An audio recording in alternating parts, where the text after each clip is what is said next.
Estamos con mucha alegría recibiendo una vez más ante este micrófono al doctor en ciencia política, al investigador, al docente, al uruguayo Juan Pablo Luna, radicado hace tiempo en Chile. Hola Juan Pablo, bienvenido y muchas gracias por la visita. Hola Alejandro, muchas gracias, como siempre. Te veo con el tapabocas, recién llegás de Chile. ¿Cómo está la cosa en Chile a propósito de la pandemia? Están subiendo los casos, un poco una curva similar a la de Uruguay, ¿no? Hace 2-3 semanas empezaron a subir los casos, hoy estamos como con 3% de positividad más o menos. Nosotros que digamos el planeta, pero bueno, ya que hablamos de Uruguay y Chile en alguna medida ya se quemó con leche, por lo tanto vemos la cara y vemos la vaca y lloramos. La pregunta es, el principal de los problemas a propósito de esto es que la gente o se enferme gravemente al punto tal que tenga que recurrir al CTI y los sistemas sanitarios se vean demasiado agobiados o que incluso pierda la vida, ¿no? Desde esa perspectiva, parece que la vacunación juega un rol, por lo menos alejando esas dos hipótesis, ¿no? Sí, sí. De nuevo, son dos países que tienen como las mismas tasas casi de vacunación. Chile ahora vacunó niños hasta de 6 a 12 años. ¿Los está vacunando ahora? Lo está vacunando, lo está terminando de vacunar con la segunda dosis. Esa es la no es obligatoria, diferencia. ¿No? Tiene que contar. ¿Cómo está el resultado? Lo están haciendo en las escuelas y la gran mayoría de la gente está vacunando a los niños, sí, sí, con Sinovac, ¿no? Son dos dosis de Sinovac. La China. Exacto. Y lo que ha pasado es que ha bajado bastante, digamos, la incidencia de internación y de muertes, ¿no?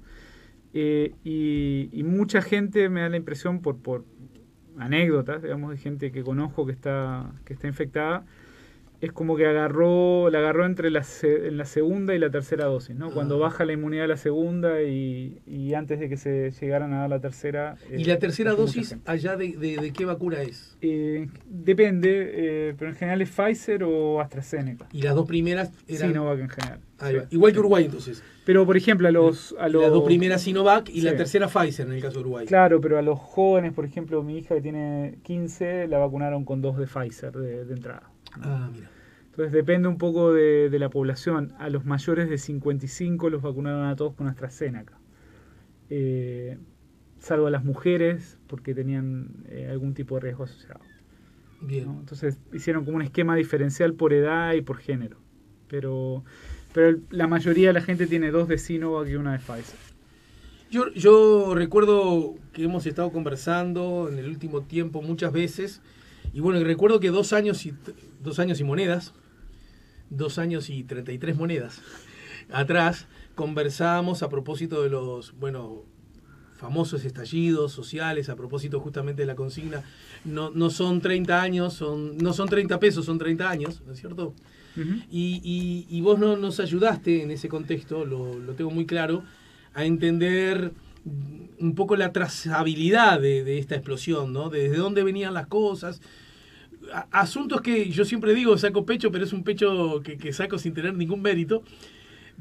Recuerdo haberlos conversado contigo, decir, vos los conversaste con nosotros aquí antes del estallido, decías vos, Chile está teniendo este problema, y eso genera vasos comunicantes rotos entre la sociedad y el sistema político.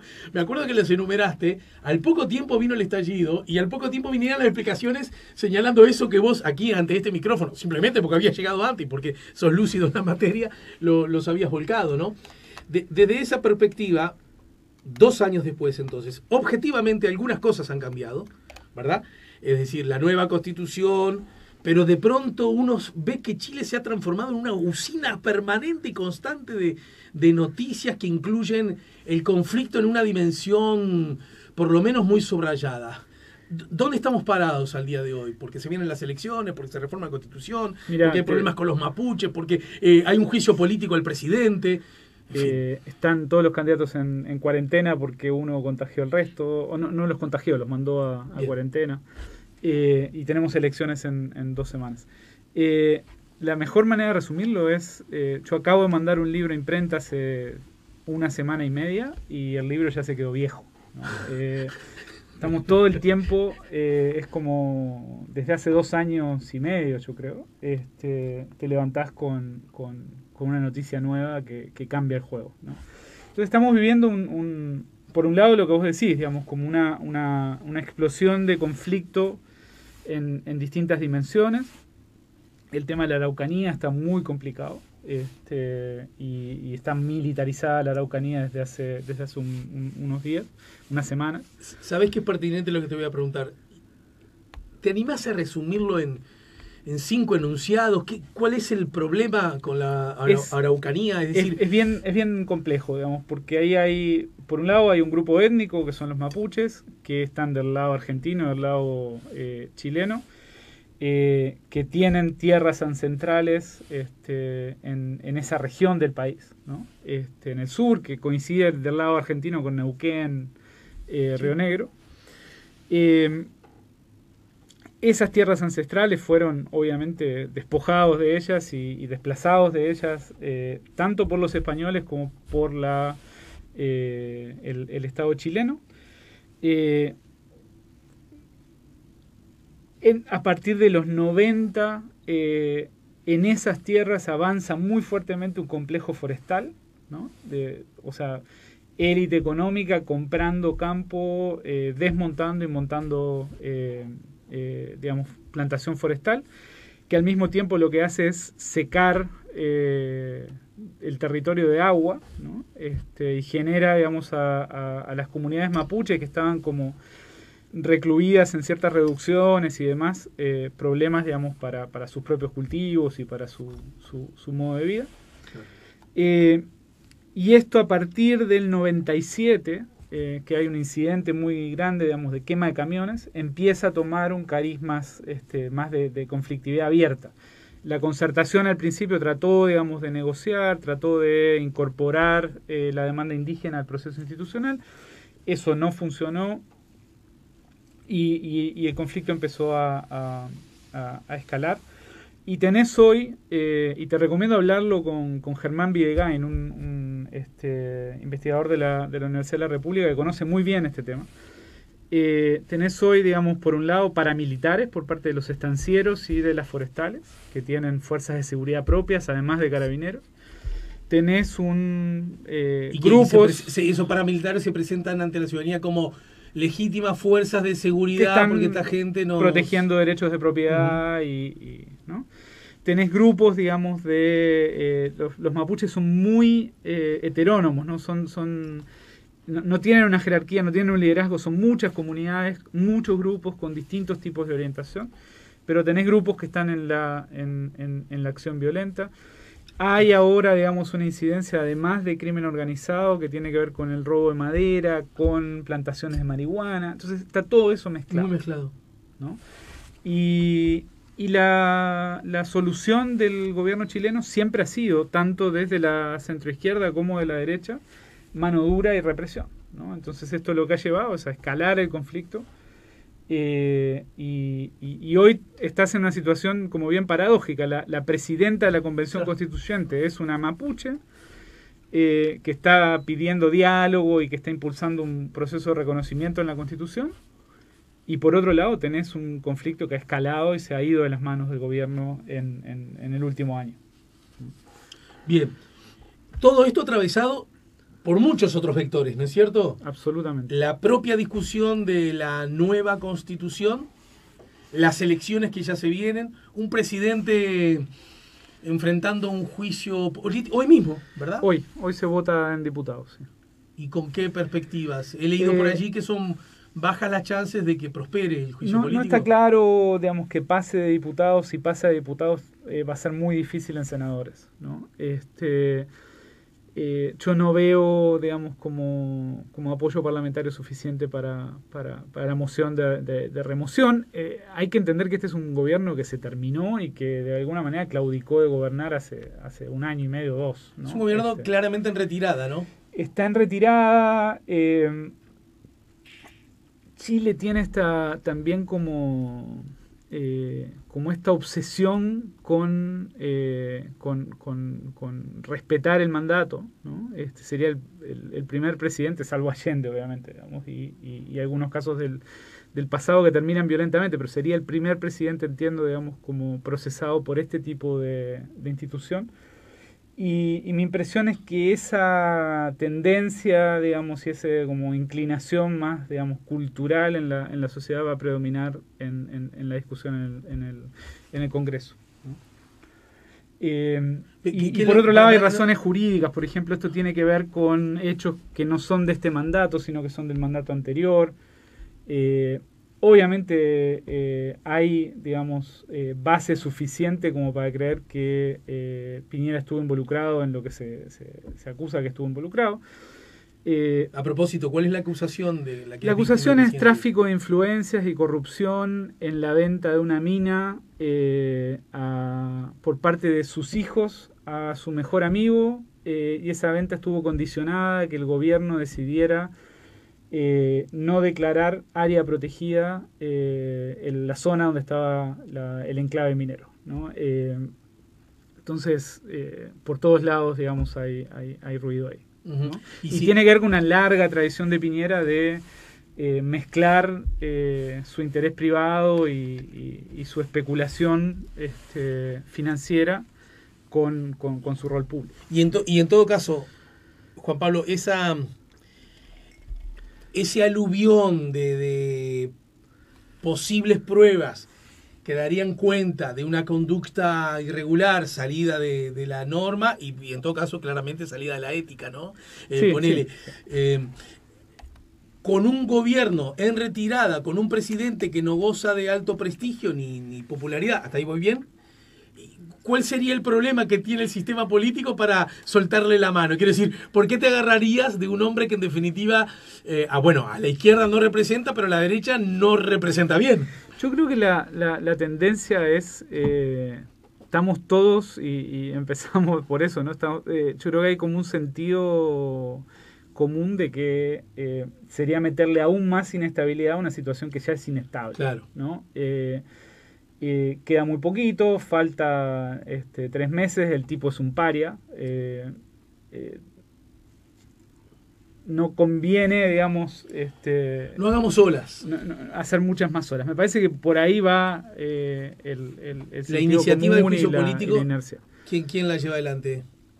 No recuerdo, digamos, quiénes son los que lo promovieron. Obviamente son diputados y senadores de oposición. Pero decir, no es el gran bloque de la oposición, lo que podríamos llamar acá la sí, es la oposición, y es la oposición, y yo creo que la oposición va a votar en bloque hoy en el Parlamento, y esto es, digamos, como el Frente Amplio y el Partido Comunista junto con una parte importante de la Concertación. Pero ahí está, digamos, como hay diputados de la centroizquierda, algunos diputados de la centroizquierda que se van a descolgar, y esos descolgados van a hacer que probablemente estén muy justos los votos. Lo otro que pasa es que si se vota hoy, el candidato que está con COVID es diputado y metió a otros 2 diputados en cuarentena, y eso le deja 3 diputados menos al bloque opositor para la votación. Y no se puede votar telemáticamente ni se puede postergar la votación, a no ser por un subterfugio que están tratando de implementar ahora, digamos, para ver si pueden votar mañana, y en ese caso 2 de los 3 podrían votar. Mira. Pero es todo así, digamos, estamos contando votos a la Por lo tanto, no está tan claro que salga indemne el presidente de esta situación. Yo creo que podría ser aprobada en diputados, que está justa, pero podría pasar en diputados, pero necesita 5 votos en el Senado de la derecha, ¿no? Y necesitas que no se te descuelgue ninguno de la centroizquierda. Y me parece que hay un par de centroizquierda que están pensando en descolgarse, y me parece que es muy difícil que logres esos 5, que deberían ser 7 además, votos de la derecha para removerlo, ¿no? Ahora, puede que entre hoy y mañana salte un nuevo escándalo y la cosa cambie, ¿no? O que, por ejemplo, la semana pasada yo pensé que esto iba a generar más ruido. Hubo un incidente armado en el cual creo que la Marina mató un activista mapuche, ¿no? Uh-huh. Yo cuando vi esa noticia dije, bueno, acá capaz que esto termina, digamos, con Piñera, ¿no? O sea, pero no ha pasado. Y se vota estos días también. la propuesta del gobierno de mantener militarizada la Araucanía por un tiempo más. Sin embargo, esa propuesta de gobierno, según lo que he leído, la militarización no es necesariamente una medida antipática para las inmensas mayorías, ¿no? No, o sea, mira, ahí está... Es decir, un gobierno que no es popular, que no cuenta con... Sin embargo, en ese tema no parece... El tema es el siguiente. Hicieron una consulta popular este fin de semana, los alcaldes de la Araucanía, para relevar si la gente quería que se mantuviera o no se mantuviera la militarización. El resultado fue 80-20 a favor de mantener la militarización. Sí. El gobierno tiene hoy 16% de aprobación. Está por ahí. Pero si vos mirás la consulta, fueron... creo que la tasa de participación de todos los que podían haber participado fue 15%, 16%, ¿no? Entonces, no sabés qué sesgos tiene esa participación, fue una participación telemática. Entonces, como al igual que las encuestas, digamos que nadie cree demasiado en lo que están pronosticando y está todo como medio en el aire porque tenemos una serie de tendencias que todos repiten, pero no le han errado mucho antes. La consulta indígena está impugnada en su legitimidad porque votó muy poca gente, ¿no? Entonces, es un porcentaje muy alto a favor del gobierno, pero al mismo tiempo los que participaron probablemente sean terratenientes o gente que está, digamos, como de un lado del conflicto y no del otro. Uh-huh. Bien, te propongo ir a una brevísima pausa. Yo recién comentaba, ¿no? ¿Qué fue lo que nos pasó con Chile? Porque, o bien, hasta no hace mucho, Chile era como el niño ejemplo de la clase, ¿verdad? Desde muchas perspectivas, ya lo hemos conversado otras veces. Es más, uno podría decir que con todo esto, che, estamos exagerando un poco, está pasando por problemas el niño sote de la clase, qué sé yo, porque los padres se divorciaron y bajó un poquito su nivel, pero igual sigue siendo el niño destacado. Y otro puede decir, ¿sabés lo que pasa? Que en realidad nos pusimos de acuerdo que era el niño sote y en realidad nunca lo fue, o no lo fue del todo. Me gustaría que me cuentes algo al respecto. Y después, bueno, constituyente, ¿en qué está? ¿Cómo viene esa mano? ¿Y qué tipo de nueva constitución podría tener Chile? ¿Y cuándo? Y se vienen las elecciones nacionales. Y no sabemos tampoco si vamos a tener nueva constituyente. Bueno. Nueva constitución. Hay un cambio de clima bien dramático en las últimas semanas. Ahora me lo contás. Y la otra es, siempre con el ojo, con la regla de uruguaya, ¿no? Se va un gobierno de la centro derecha, estamos bien, ¿no? Con bajísima popularidad y bajísima aceptación del presidente y de su gestión. ¿Estamos de acuerdo? Hay elecciones. Bueno, está clavado entonces que el gobierno lo va a recuperar la centroizquierda. Porque ¿quién va a salir con credibilidad? Siempre desde el ojo uruguayo, ¿eh? ¿Quién va a salir con credibilidad ante la ciudadanía diciendo yo voté a este gobierno, pero ahora soy lo suficientemente distinto como para que... Bueno, ¿cómo la ves en realidad? Porque me temo que no es tan así, tan lineal. Lo vemos luego de la pausa, ¿sí? Dale, bueno. Estamos conversando con Juan Pablo Luna, estamos poniendo La Mañana en Camino, estamos conversando con el doctor en Ciencia Política, investigador y docente uruguayo en Chile hace casi 20. Sí, casi 20 años. Estamos en el 98.7 y también a través de nuestro canal YouTube La Mañana en Camino. Nos sigue acompañando el doctor en Ciencia Política, investigador, docente de la Universidad Católica de Chile, Juan Pablo Luna. Nos ayuda a poner La Mañana en Camino, el uruguayo, por supuesto. Entre otras cosas, estamos hablando de Chile, mejor dicho, estamos hablando de Chile, entre otras cosas, de los distintos buenos vectores, situaciones, marcos, contextos que hacen que esta realidad política, social, económica, a propósito, ¿cómo la está pasando la gente en cuanto a los guarismos más duros de la economía, el empleo, el salario, las situaciones que marcan la cancha de cualquier gobierno en cualquier circunstancia? Mira, el año pasado fue muy duro. Este año hubo una serie de paquetes de ayuda por parte del Estado y también están los retiros de las AFP que de alguna manera han copado la discusión pública de los últimos años. Y que digamos, ya se han autorizado el 30%, que la gente saque el 30%. Estamos hablando de las AFAP nuestras. Para las AFAP, sí. Lo cual ha desfinanciado ya el sistema de pensiones, pero le ha inyectado capital a la economía, ¿no? A ver si lo entiendo. La gente puede sacar su dinero de retiro, aunque no esté retirada, Exacto. Y eso naturalmente moviliza la economía.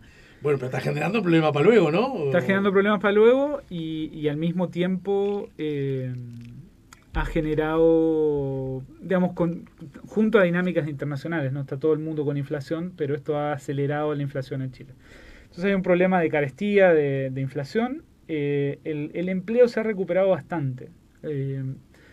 Y siguen todavía los paquetes de ayuda por COVID. Yo diría que tenemos como salvo por la inflación, una breve primavera económica que todos los economistas esperan que para el próximo año vuelva a rebotar hacia abajo, ¿no?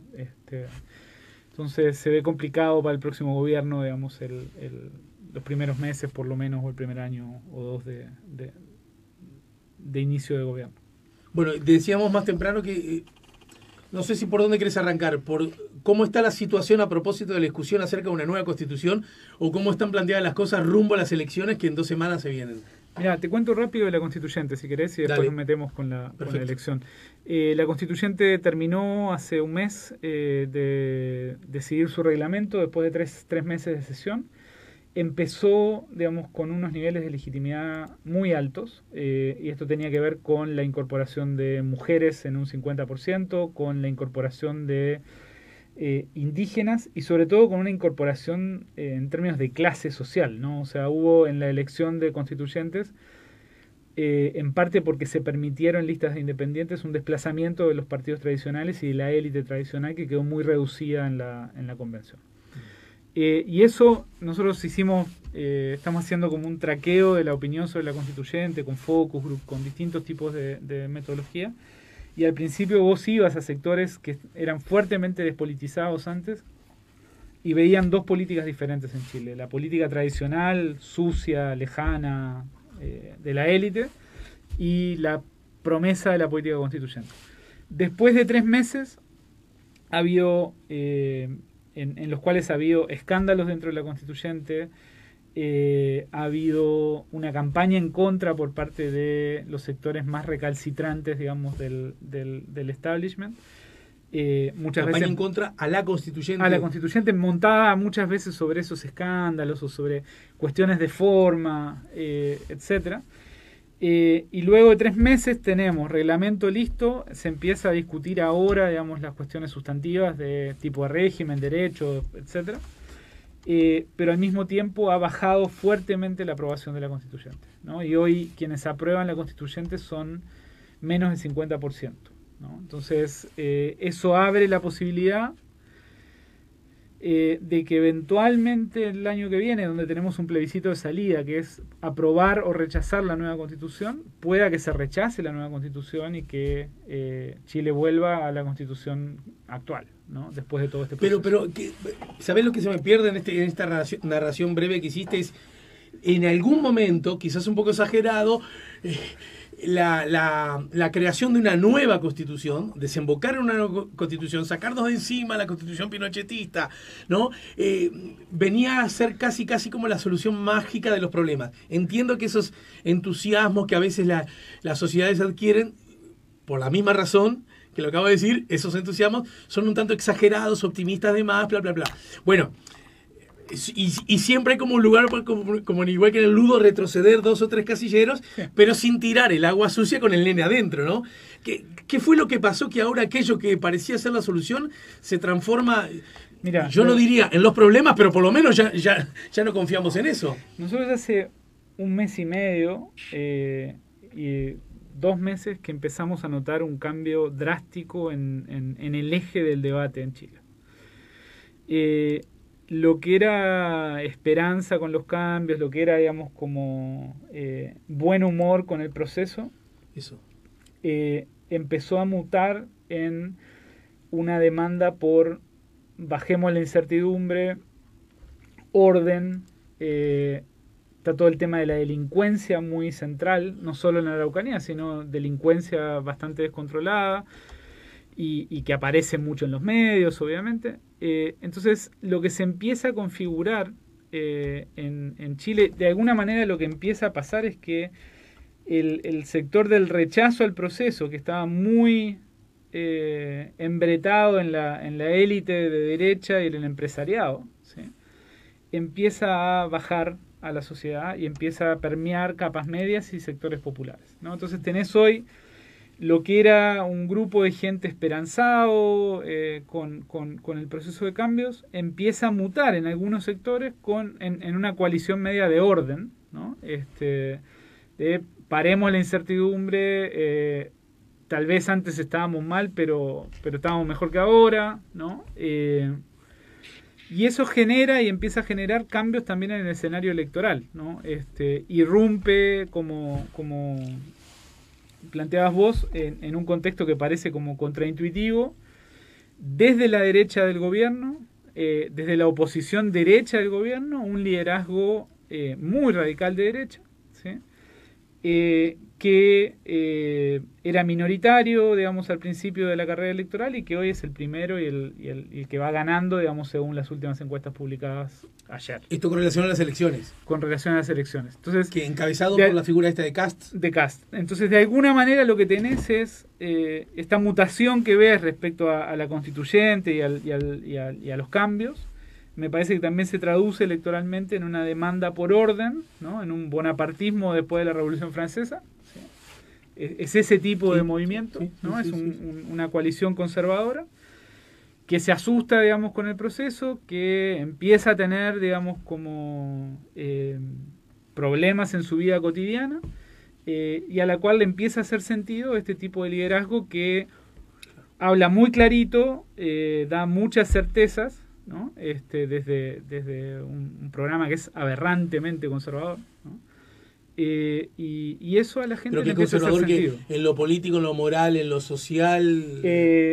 En todo. En lo moral, por ejemplo, plantea volver y retroceder con los pocos avances que había tenido Chile respecto al aborto, por ejemplo.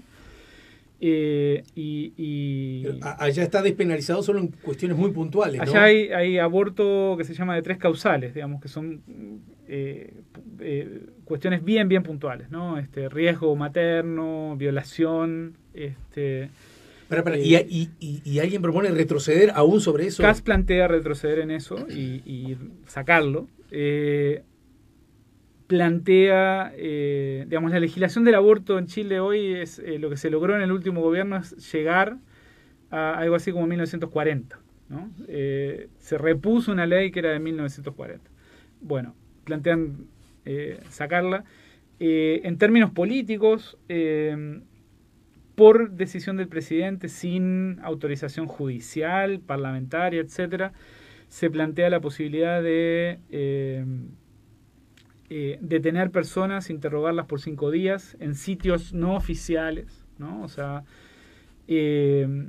digamos, un fuerte avance sobre las libertades más básicas de la ciudadanía. Pero, o sea, una propuesta muy poco garantista, o que se da de bruces con las mínimas. No, y es una propuesta que de alguna manera va contra el garantismo, ¿no? O sea, acordate de todas las violaciones que hubo de derechos humanos en términos de la represión de la protesta.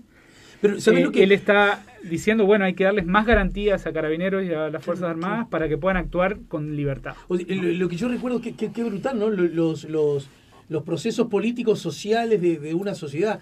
Yo recuerdo que en el marco del estallido, de las manifestaciones, bueno, fue mundialmente indignante esta acción que tenían los carabineros de disparar a los ojos, por ejemplo, ¿no? Sí. Provocando lesiones en la vista muy por encima de los promedios en las acciones de las policías del planeta. ¿Hasta ahí voy bien? Absolutamente. Yo recuerdo que esto provocaba indignaciones. Lo recuerdo conversando acá en La Cortita, en Uruguay, y en La Cortita y no tan cortita, incluso con personas en el Uruguay que podrían ser un tanto conservadoras, que veían con desconfianza estos movimientos sociales, que siempre tienen desconfianza a cuando la gente sale a la calle, ponele, pero que vos decís, para un poquito, esto de andar dejando ciego a la gente, además el carabinero chileno que vos lo ves y parece como un cómic, ¿no? Todo armadito, bien. Las tortugas ninjas. Bien vestidito, todo, una larga trayectoria en ese sentido de los carabineros, ¿no? Ahora, resulta que eso, que de alguna manera provocaba indignación hasta en los sectores, si querés, menos de izquierda, simplemente amantes de que las personas no las deje ciegas por salir a protestar, medio básico, resulta que ahora hay como una vuelta sí, que... y hay una es decir, una obsesión con el tema de la violencia, de la inseguridad, ¿no? Y se ve esta solución, que es una solución fantasiosa, obviamente, que va de implementarse, escalaría el conflicto, además de dejar un desastre en términos de derechos humanos. Pero ese relato, ese discurso, esa propuesta, ¿tiene, digamos, potenciales mayorías suficientes como para ganar una elección? No sabemos, y esto es lo otro que está en el aire por dos razones. Yo te decía, las encuestas tienen problemas para predecir en Chile, han tenido problemas en los últimos ciclos electorales, le erraron feo en la primaria, por ejemplo. Pero por otro lado, no sabemos quién va a ir a votar, ¿no? Claro, recordemos, en Chile el voto no es obligatorio. Exacto, entonces si van a votar menores de 35 años, de clases medias y populares, es probable que de todas maneras el Frente Amplio saque una muy buena votación y sea el primer candidato a la presidencia en la segunda vuelta. Si en cambio Gabriel Boric, si en cambio van sectores más asustados a votar, y estoy pensando mujeres de sectores populares, por ejemplo, que están muy asustadas con el tema de criminalidad y de violencia, es probable que Kast tenga chances serias de ganar. Y la otra, digamos, como vos me preguntabas por el conservadurismo valórico, tiene una base evangélica muy fuerte, es el candidato de los evangélicos, ¿no? Él tiene, digamos, lo que se llama el Frente Social Cristiano. Sí. Y por otro lado... Allá los evangelistas han adquirido fuerza, digamos... Sí, siempre la han tenido. Al estilo brasileño, por ejemplo. Es un poco menos que Brasil, pero se han articulado políticamente en contra de los avances que ha tenido la agenda de género y la agenda... Lo que acá llamamos agenda de derechos. Exacto. Y además tiene una agenda económica que plantea aumentar el presupuesto estatal, pero reducir los impuestos drásticamente a las empresas y a los sectores altos, y por tanto, digamos, aumentar ese presupuesto que va a ir mucho a seguridad, reduciendo a la mitad los ministerios y achicando drásticamente el Estado, ¿no? Eso es como o sea, la vieja mirada que el Estado es el responsable, los Estados grandes. Es un poco más que la vieja mirada, es una visión más bien libertaria, ¿no? No es ni siquiera neoliberal, es libertario el planteo. Ahora, cualquiera que salga presidente va a tener un Congreso bastante fragmentado, pero acá va a estar compitiendo con la constituyente. Me quiero tener, ¿no?, en esto Entonces, que acabas de decir, porque me parece bien elocuente.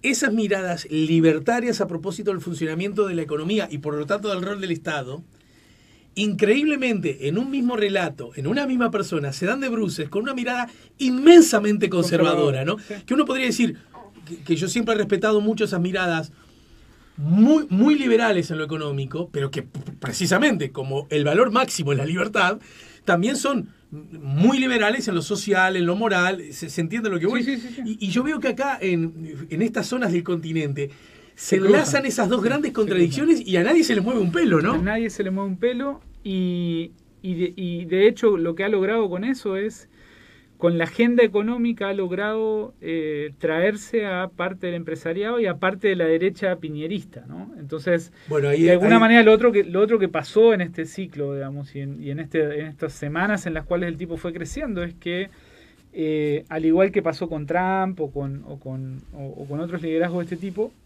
la derecha democrática no le puso un cordón sanitario, ¿no? Sino que se fue con él porque estaba ganando. Al estilo de lo que ha pasado en Europa, por ejemplo. Sí, o el Partido Republicano, si querés, en Estados Unidos, ¿no? Entonces, el tipo... Digo, lo del cordón sanitario, porque siempre está la tentación. Bueno, estos me traen votitos que a mí me pueden servir, piensa la centro derecha, ¿no?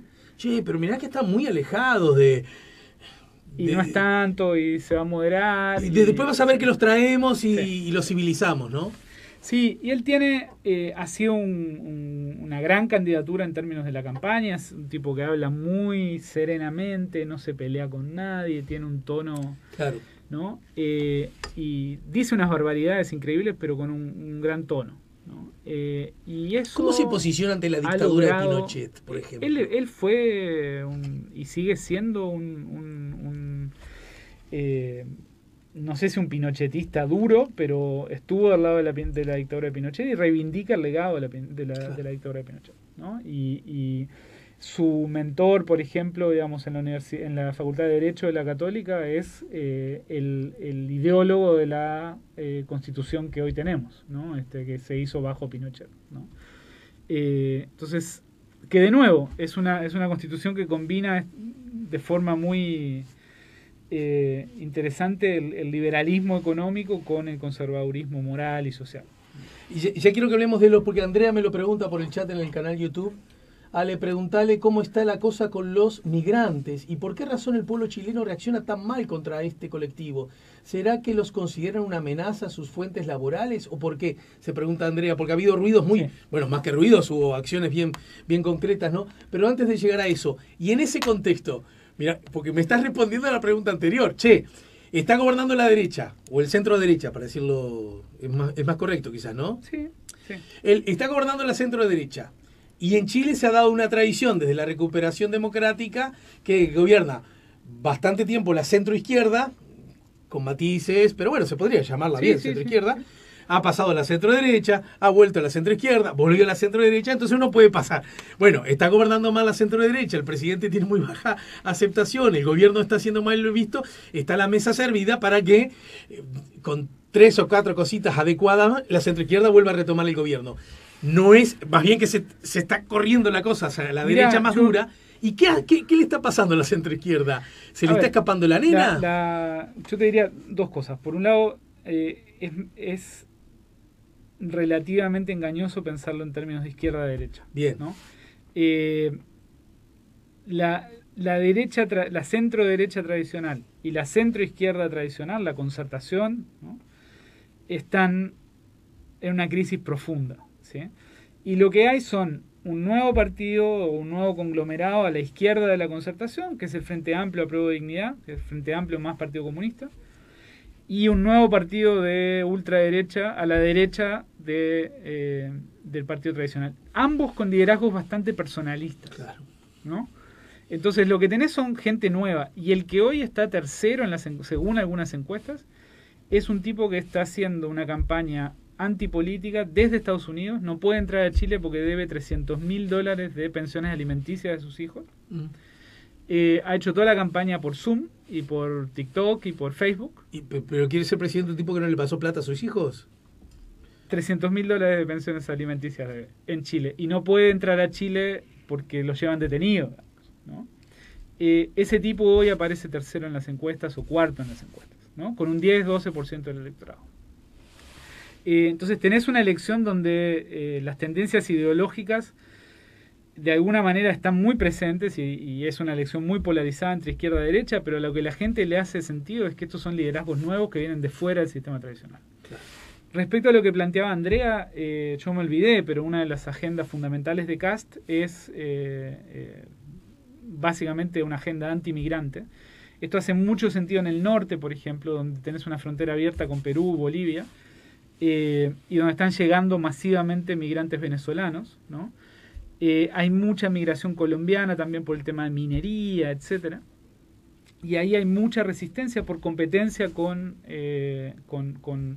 sectores populares chilenos por trabajos y por fuentes de empleo. Pero el argumento es ese, ¿me venís a sacar el trabajo? Sí, o... también hay una cuestión más más de xenofobia, más visceral, ¿no? De rechazo al migrante, ¿no? Sobre todo en el norte y en algunos sectores donde ha crecido mucho la... ¿Que son venezolanos la mayoría? Hay una tradición de mucha migración peruana, después hay venezolanos, hoy son los que más están llegando. Hubo una oleada, digamos, de migración haitiana, hay dominicanos, pero básicamente hoy la mayoría son venezolanos, ¿no? Y lo interesante es que los venezolanos que ya tienen 5 años en Chile pueden votar, y ese es un voto conservador, ¿no? Es un voto fuertemente conservador. El migrante. el migrante venezolano y hay un grupo de migrantes cubanos también bastante potente. ¿Qué explicación hay? Que por ejemplo en la primaria votaron en contra del Partido Comunista y a favor del Frente Amplio, en la primaria de la izquierda, porque por su anticomunismo. ¿No? En el caso de los cubanos podría entenderse, digamos. Venezuela es un poco lo mismo. Es un poco lo mismo. Y la derecha chilena ha hecho muy bien el juego, que es una caricatura, digamos, de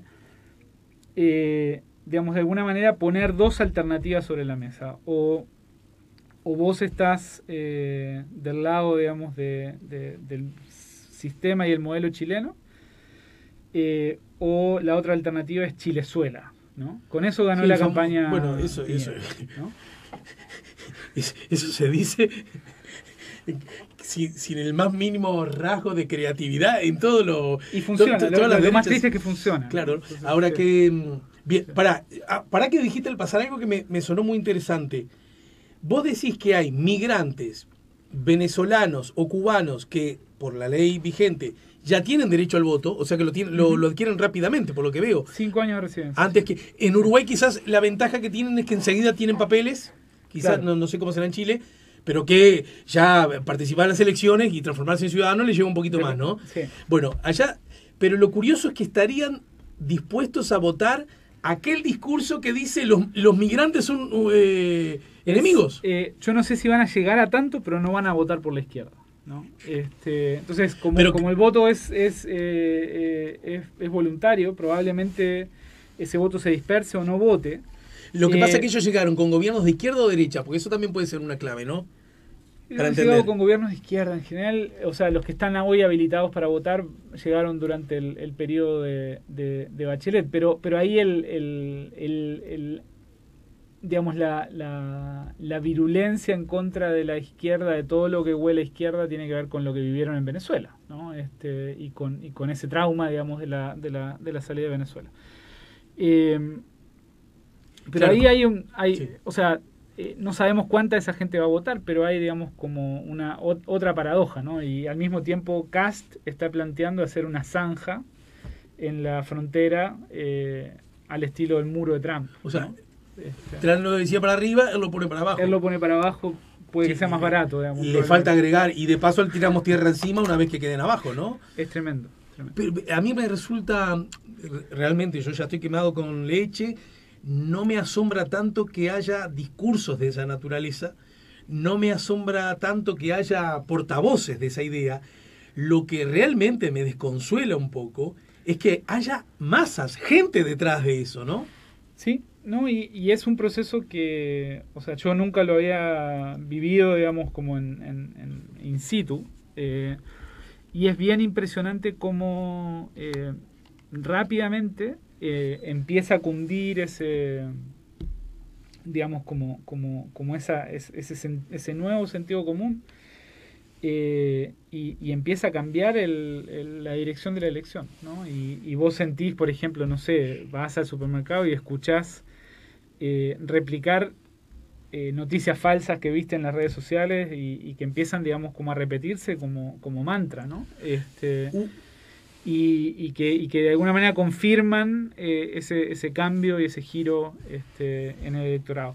De nuevo, la elección está completamente abierta todavía entre el Frente Amplio y Kast. La segunda vuelta va a ser una segunda vuelta sumamente polarizada. Me parece interesante que hables de Kast y hables del Frente Amplio, que no hables de Boric. Quiero decir, que sería el candidato, ¿no? Sí. No, quiero decir... digamos, la histórica derecha chilena conservadora, pero en líneas generales que podríamos decir respetuosa del Estado de Derecho, que advierte que la dictadura fue una tragedia institucional para cualquier república, ¿no? El demócrata de verdad, ¿no? Aunque sea de derecha. ¿No ve con ojos preocupados? Mira, lo que dejó el periodo de Piñera, digamos, había una serie de intentos en la centro derecha de crear una derecha liberal. Otros tenían una corriente que era una derecha popular, que era como una derecha más, digamos, con sensibilidad social, ¿no?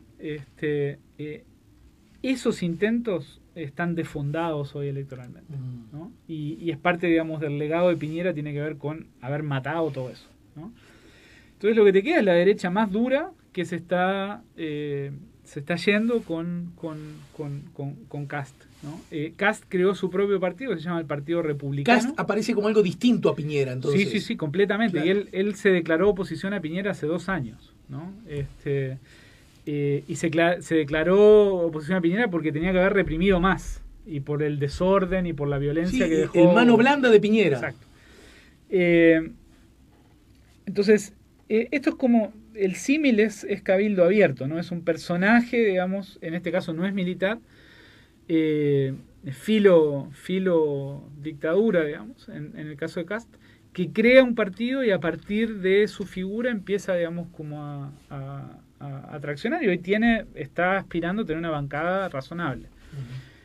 Minoritaria igual, y ahí hay que ver qué pasa en la derecha y cuánto dique le pone la derecha más liberal, o cuánto, digamos, se va con Kast y trata de traerlo hacia el centro. Y por otro lado, en el caso del Frente Amplio tenés un partido que en marzo estaba, digamos, como en una crisis interna, con grupos, digamos, muy fragmentados, con muy poca penetración territorial, y que gana por la habilidad y por las características un poco personales de su liderazgo, que es un liderazgo que decide salir a la palestra para salvar al partido, básicamente. Gana la interna. El de Boric. Sí, gana la interna con el Partido Comunista, lo cual era muy poco probable en marzo, ¿no? Y a mitad de año gana la interna. Y a partir de ahí crece la adhesión a este liderazgo muy joven, tiene 35 años, ¿no? Es uno de los líderes del movimiento estudiantil. Pero es un liderazgo al cual todavía le falta un poco de densidad programática, de cuadros, ¿no? Y eso en estos últimos meses se ha empezado a notar, ¿no? Y se ha empezado a visibilizar mucho por parte, digamos, de la prensa, de los rivales, ¿no? Algo así como que no están preparados. Exacto, entonces tenés, cambia este clima, ¿no? Entonces tenés, digamos, como la gente con más incertidumbre, con más miedos, y tenés un tipo que habla bestialidades muy claras y con un tono muy correcto, y tenés este grupo de jóvenes que todavía no sentís que estén preparados, aunque... y los viejos cuadros que incluso integraron el gobierno, los últimos 2 gobiernos de la Bachelet, por ejemplo, que... Ahí hay un problema, digamos, con la vieja concertación era la alianza esencialmente entre el socialismo y la democracia cristiana, ¿no? El Frente Amplio más el Partido Comunista quisieron traerse al socialismo, pero sin la democracia cristiana. No pudieron traerlos en bloque, ¿no? Entonces lo que hay hoy es, hay una candidatura que es la de Jasna Proboste, la única candidata mujer de la competencia, demócrata cristiana de izquierda, en términos programáticos es bastante más de izquierda que muchos socialistas, ¿sí? Pero es demócrata cristiana.